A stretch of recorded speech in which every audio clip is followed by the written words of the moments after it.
Si Christ n'est pas ressuscité des morts, il se trouve que nous sommes de faux témoins. Il se trouve que nous sommes de faux témoins.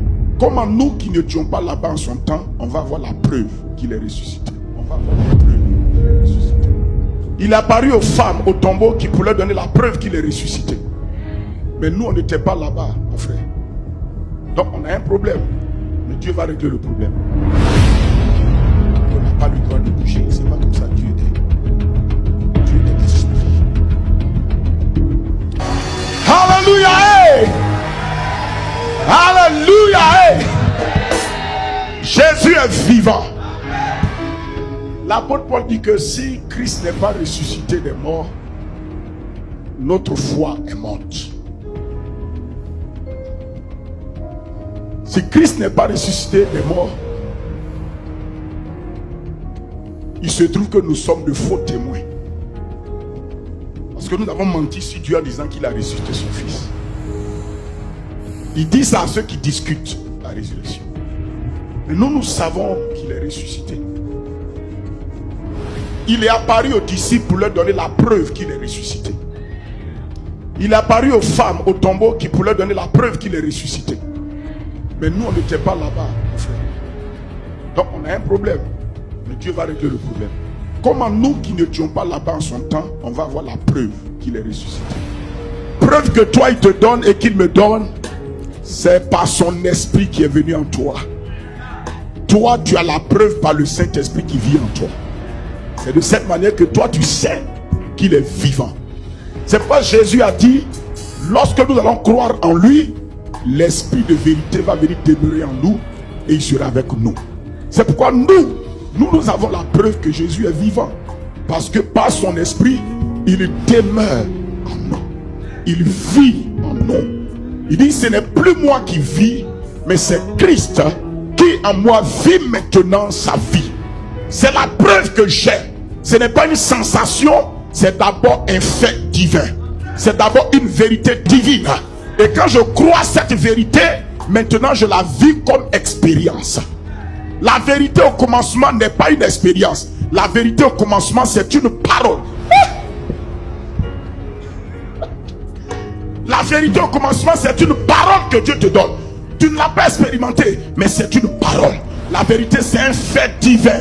Un fait divin, c'est une réalité qui existe déjà en Dieu et chez Dieu pour toi.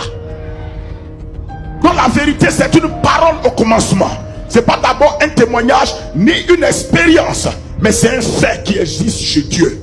Maintenant, quand tu crois dans cette vérité et tu la proclames et tu agis selon cette vérité, le Saint-Esprit qui est l'esprit de vérité la transforme en expérience et maintenant en témoignage pour toi.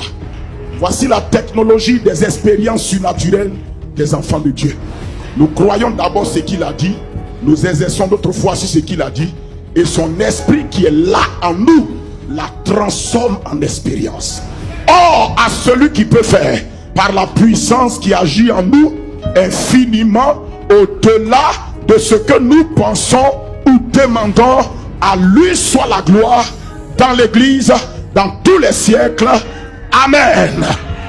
Alléluia. Hey, c'est à cause de cela, notre foi ne commence pas par des sensations et des émotions. Notre foi commence par ce qu'il a dit. Amen. Or, la foi vient de ce qu'on entend, et ce qu'on entend vient de la parole de Dieu. Au commencement était la parole. La parole, c'est la parole de la foi. La parole est relâchée, la foi est manifestée.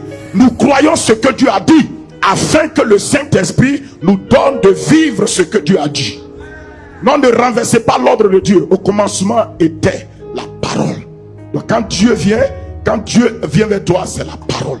La foi, c'est la parole. Ce n'est pas une sensation, c'est la parole. Et la parole que Dieu te donne, elle te sert de ferme assurance.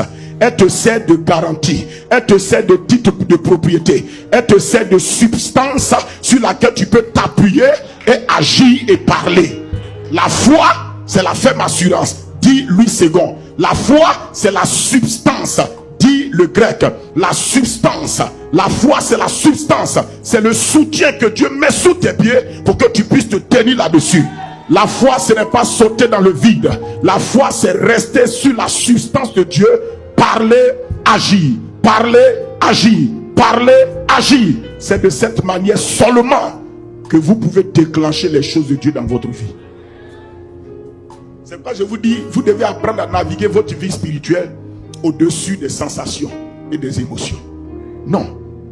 C'est quand Dieu te donne une expérience que tu vis les sensations de cette expérience. Ah! Il est vivant. Il est vivant. Vivant. Vivant. Il agit en moi. Il agit en moi. Il agit en